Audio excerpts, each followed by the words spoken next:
Merci, chers frères internautes. Nous sommes aujourd'hui lundi 19 juin 2023. Sango ya mboka toye kopesa bino ndenge tomesana kopesa bino. Martin Fayulu abimi na poko alobi akokende élection te. Yango nde thème oyo tokodébattre. Chers Congolais, bapoliticiens badistraire bino. Tosali 60 ans oyo totamboli na mboka oyo. Oyo bayebi politique ya mboka oyo ndenge tozokende bayebi. Nous devons être conscients et surtout nous les jeunes. Tozala très conscients. Tokozala marche pied ya bapoliticien te. Oyo ya bango bana baza na poto bazotanga. Awa bazoyela bino baaventure. Aventure na distraction. Et après, ils vont dire bana bango soki basilisi bango nde bakoya kokamba bino. Nayebi te mboka nini oyo bomonake élection échangea vie quotidienne ya peuple. Eza te. Poso totali na Chine basalaka élection pampamba te. Est-ce que via ba chinois eza ndenge moko na ya biso? Na Russie mutu aza kuna c'est un dictateur. Élection ya bongo bongo. Est-ce que via ba russe eza ndenge moko na ya bino ya biso ba congolais? Na eya ba pays ebele na koki kotanga oyo élection esalemaka ya malonga te. Voire même ici au Rwanda, tout près de nous. Élection échangeaka eloko te. Mais bandeko na biso tellement que bamesana na bango na conciliabile na ba dialogue comme moyen facile à accéder na pouvoir. Balingi ke batikali kaka na mauvaise habitude wana. Il faut kosala ba conciliabile, kosala ba dialogue pour accéder au pouvoir. Martin Fayulu se voit incapable de battre Félix Tshisekedi aux élections et sans discours. Martin Fayulu, moi je m'attendais à ça. Je m'attendais que Martin Fayulu a kolingate à perdre à quelle élection ou a yebike a kosi batu na senuko na batu nyonso. Que yende muto a remporté l'élection. A kolingate à quelle élection ou po a yebike za sans base. C'est un leader. A tenté ba marche ba manifestation koki mo côté. A bengi bloc patriotique. Basangani.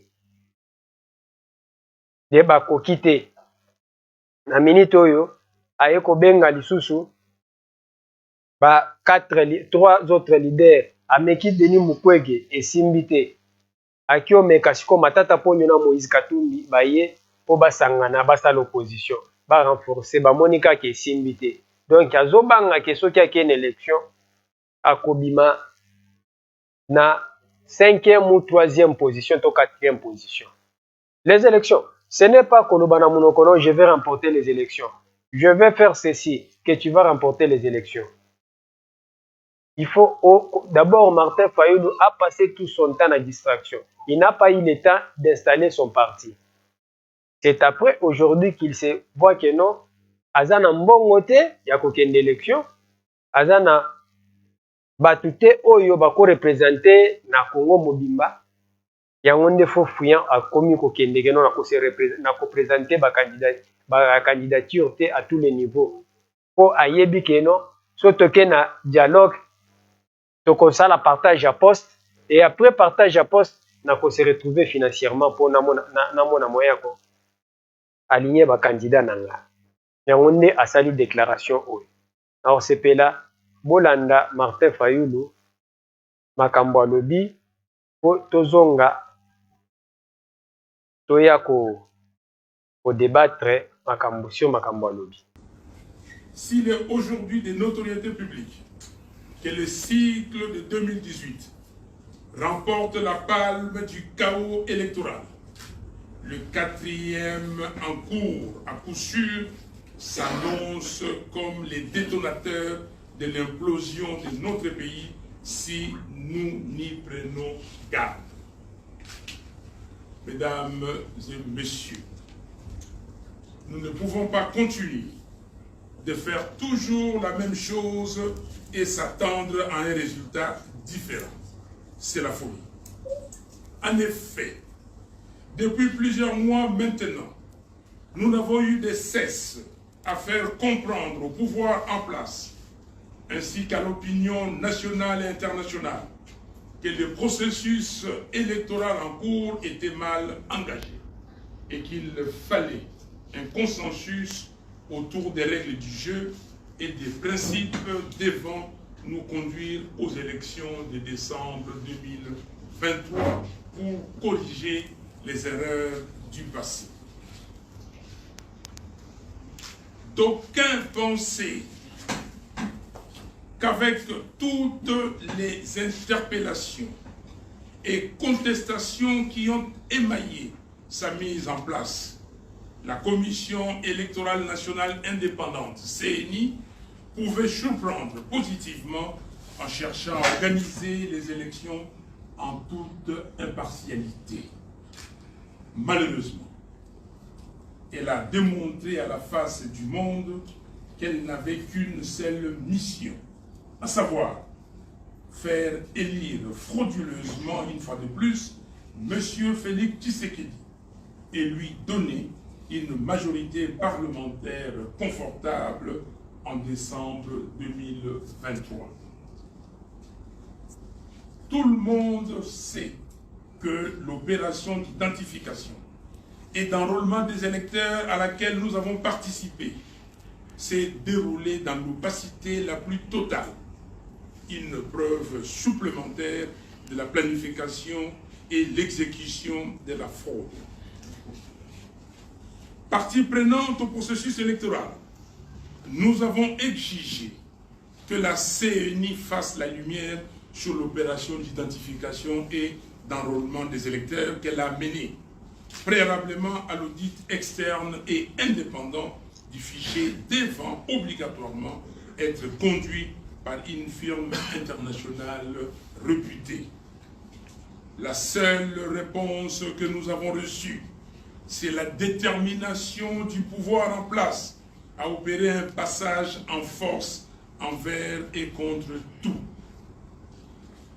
Aujourd'hui, à l'instar de la loi organique portant organisation et fonctionnement de la CENI, la loi électorale, la nomination irrégulière des juges de la Cour constitutionnelle, la désignation des animateurs des organes de la CENI, le passage en force s'est confirmé avec l'adoption par un Parlement godillot de la loi sur la répartition des sièges basée sur un fichier électoral corrompu.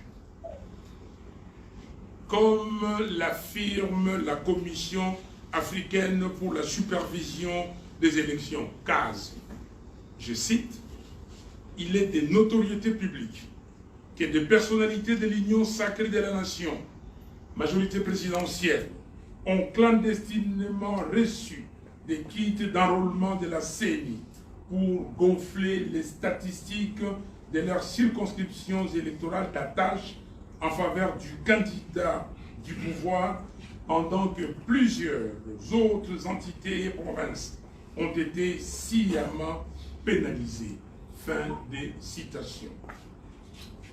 Nous avons tous en mémoire les épisodes des kits et documents électoraux retrouvés sur la chaussée lors de 2 accidents survenus à Chikapa et à Kasumbalesa. Jusqu'aujourd'hui, la CENI n'a toujours pas révélé les résultats des enquêtes annoncées et le pouvoir judiciaire n'a donné aucune suite à cette forfaiture. Cela veut tout simplement dire que le nombre de 43 955 181 électeurs donnés par la CENI est totalement faux, car il y a dans ces chiffres des millions de fictifs, c'est-à-dire des noms fabriqués, des personnes décédées, des mineurs et autres personnes qui ne peuvent pas être électeurs. C'est la raison pour laquelle M.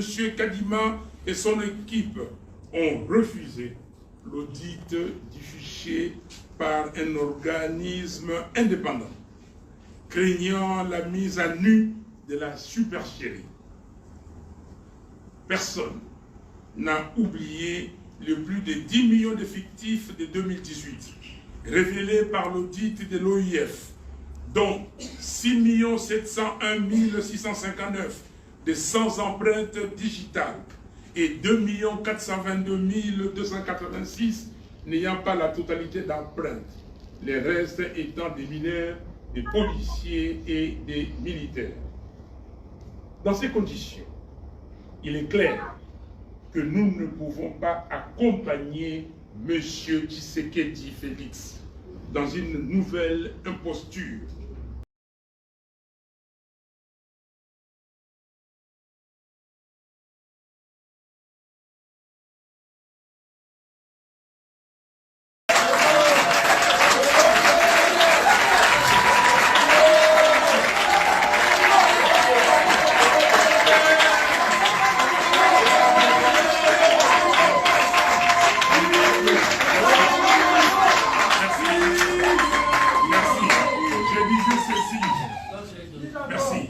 Dans ces conditions, il est clair que nous ne pouvons pas accompagner M. Tshisekedi Félix dans une nouvelle imposture et aucune personne censée ne peut accepter les fichiers électoraux tels que confectionnés par la CNI de M. Kadima.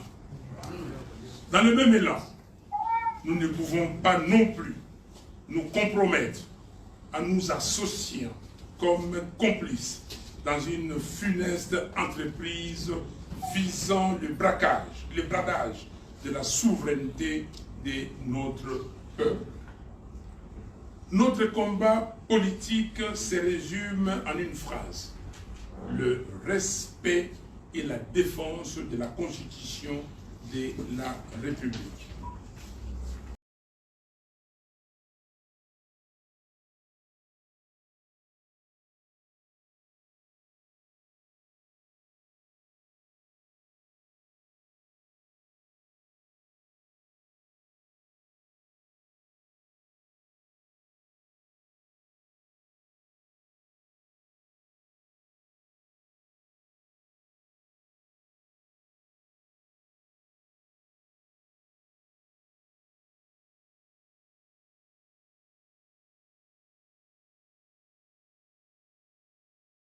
Fondement de la vérité des urnes.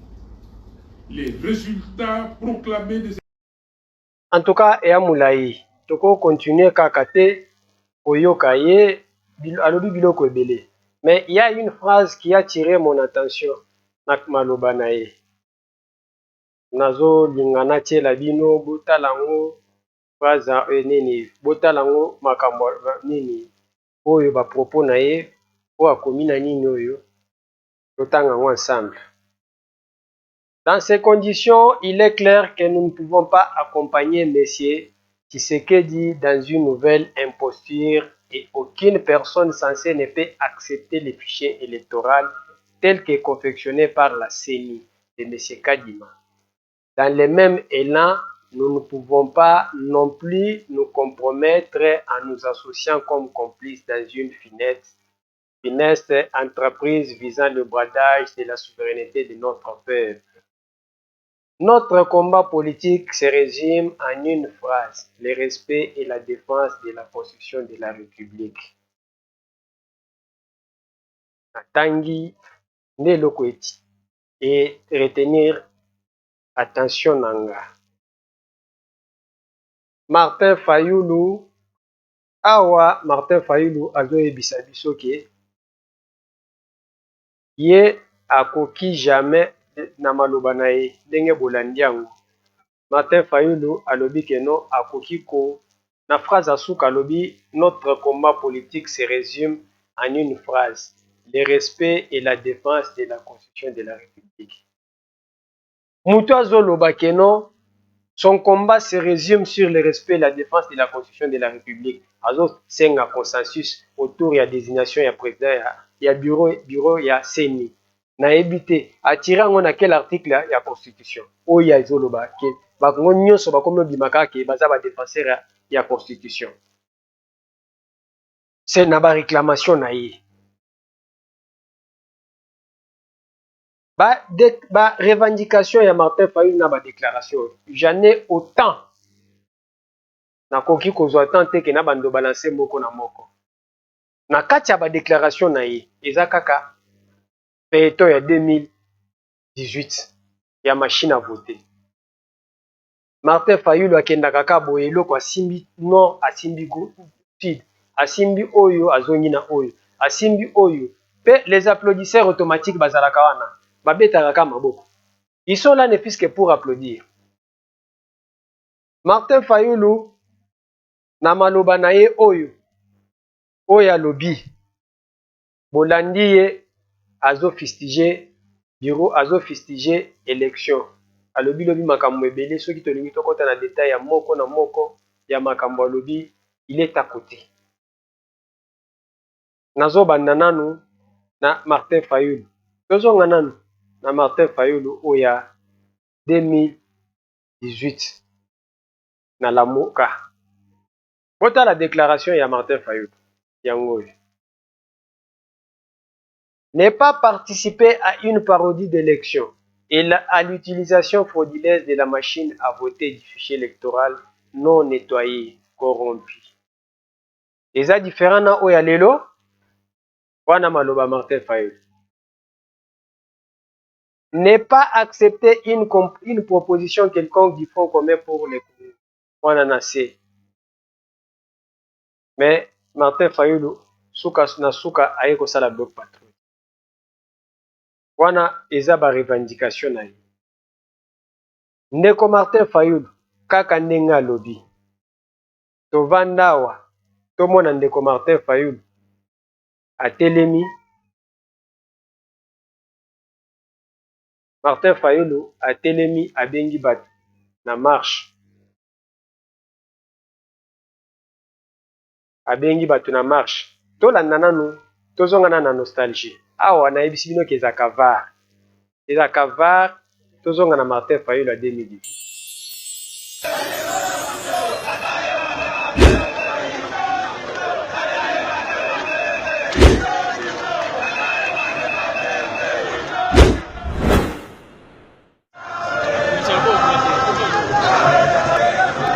À tous les peuples congolais. C'est le peuple congolais qui se décide pour son avenir. On ne peut pas la machine à voter. On ne peut pas nous amener quelque chose qu'on n'a jamais expérimenté dans ce monde. Ça, ce n'est pas les États-Unis, ce n'est pas la France pour qu'on nous amène la machine à voter. On fait le vote à bulletin. Et nous refusons la machine à voter, c'est parce que ça ne nous plaît pas.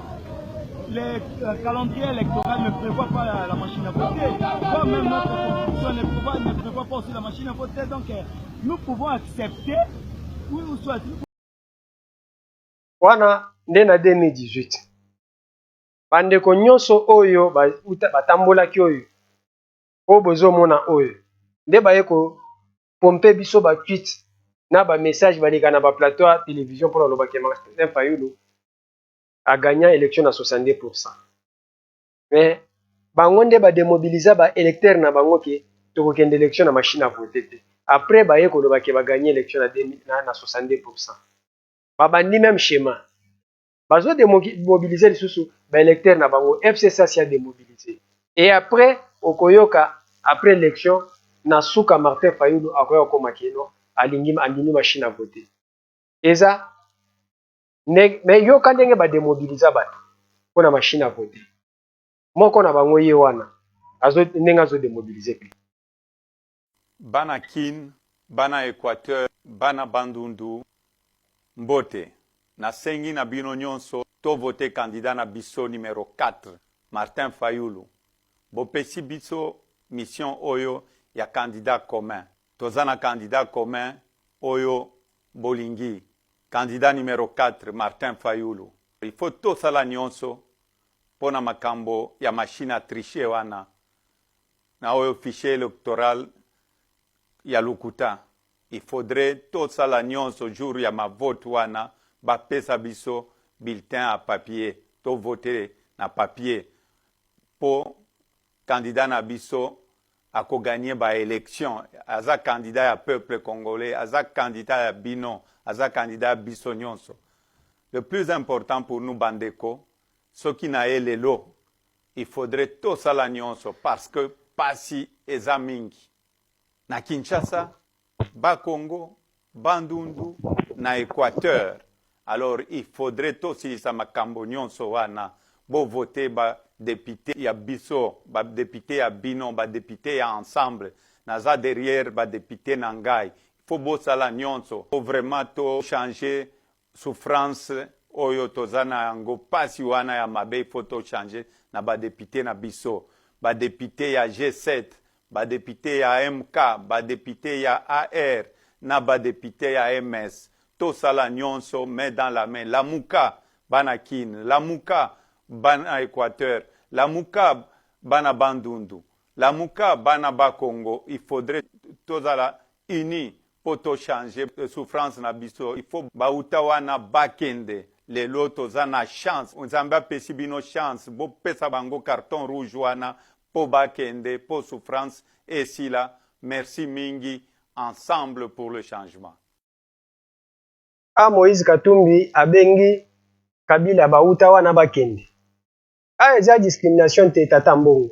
Tango azobenga Kabila mouta, mais ye tango ba rappeler pe ye pe aza mouta. Ekomi discrimination. Ekomi discrimination raciale. Mais tango ye moko Katumbi azobenga Kabila bauta wana bakende. Wana eza tata cardinal okangaki matoi. Mais tango to rappeler ke Katumbi pe aza mouta il faut azonga Israël. Wana sikoyo ekomi discrimination. Mbongo akashobwe, mbongo masumo bozolia. Machine à tricher. Machine à tricher. Mais pour montrer que Katumbi était un véritable tribaliste. Alobi, bana ba Congo, bana Équateur, bana Kinshasa, bana Bandundu. Yo voté. Mais obosani bana Kasai, obosani bana Est. Et Kabila, vous croyez que Fayulu devrait être élu président de la République? Kana bana Congo, na bana Bandundu, na bana Équateur. Oh, Mchuswana ce n'est pas l'électorat. Wana ne Moïse Katumbi. Tala ndenge bango nyonso ba démobilisaki ba électeur na bango. Tala ndenge ba démobilisaki ba électeur na bango. Nazo cha msusu. Na ibisaki bino ke awa biso toza var. Nazo cha msusu oyo malgré Charman nimbisanga toza na yo mais ezaka ba archive nazo ngisakaka na makambo na biso akala 2018. Tata ba maman bandeko ya mboka na biso lelo to bandi campagne électorale pour na maponami ezali koya pour na mokolo ya tukumi bale na misato na sengi na bino nyonso tu batata ba maman bandeko bozala sima na Martin Fayulu. Martin Fayulu azali ndeko na biso opposition mobimba konina na biso commun pour na maponami oya mokolo ya tukumi bale na misato na sengi na bino nyonso tu bozala sima na ye. Boyebi que to boy machine à voter, ils allaient machine à tricher, national bino, to boy pe ba liste oya lukuta, ba liste oyo électoral oyo senia boti pona koko sabiso, to lingi maponami salama na ba bulletin de vote oya papier. Kasi loko to sengi na bandeko nyonso tu na mboka na biso boza la sima na Martin Fayulu, yende azali candidat na biso, candidat commun ya opposition. Na toni bino kotonda lisusu. Mais nazo senga na bino eloko moko tozala bomoko pona ko bongola lobby régime ezali koya o ezali wana pe tolingi sikoyo Congo ezala Congo ya sika ya malamu pona bandeko na biso nyonso tu ya Congo. Le susu merci mingi na tondi bino kotonda Ba mama ba baba Wana bo Cholanda Jean-Pierre Bemba. Donc l'électorat de la Mouka était mobilisé. Ba misusu baboya ebele baboya ko kende élection au motif que machine à voter est à poison. Mais au finish, Martin Fayulu a eu kondima machine à voter nasuka film après avoir démobilisé, démoralisé ba électeur na bango. Mais même schéma wana o basalaki wana epesi bango, qu'est-ce que je peux dire? Epesi bango leçon te.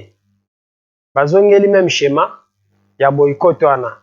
Mais tala nasuka élection. na suka ya campagne après avoir koyebisa bato bakende voter na machine bakende yebisa bato bavote na machine a voter basimba quoi basimba machine basimba nini machine à voter te mais tokomi na suka ya élection ke lobi eza vote maintenant eloko Martin Fayulu azosala.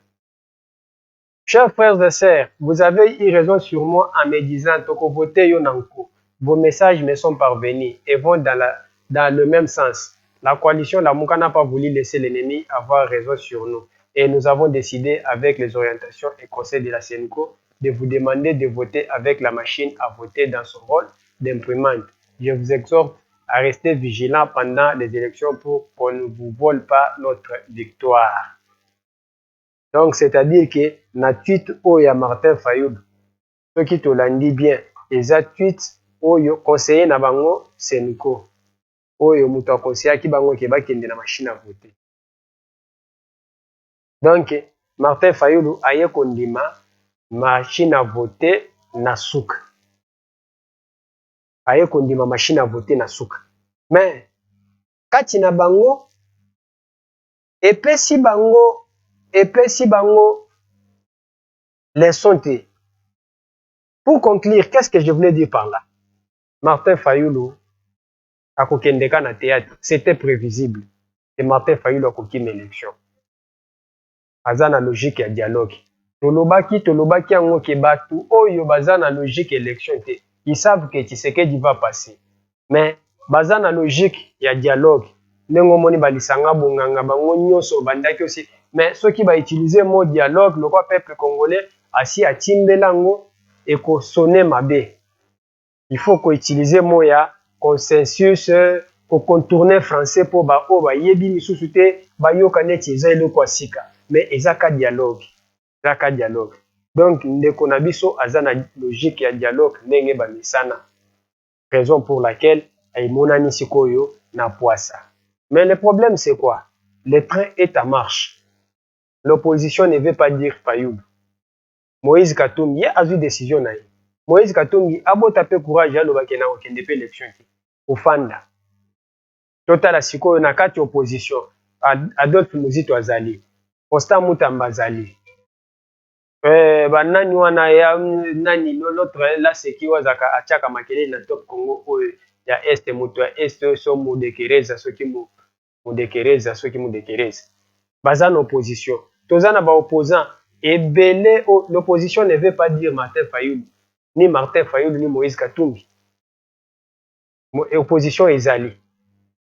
Et l'opposition selon la constitution eza centré sur mutu mon côté. Nous, l'IDPS, nous avons boycotté les élections de 2006. Donc, il était le matin. Martin Fayulu bakenda élection. Katumbi bakenda basala élection. Donc, il était le matin. De la même manière que ceux qui Martin Fayulu a boycotté l'élection. A boycotté l'élection. Afin d'inaïa azeli 2028. Il aura quel âge? Ata ndenge pati azobo misamboka. Merci, tokutani balasima. Na kati émission na biso tosala lisusu tokutana lobi.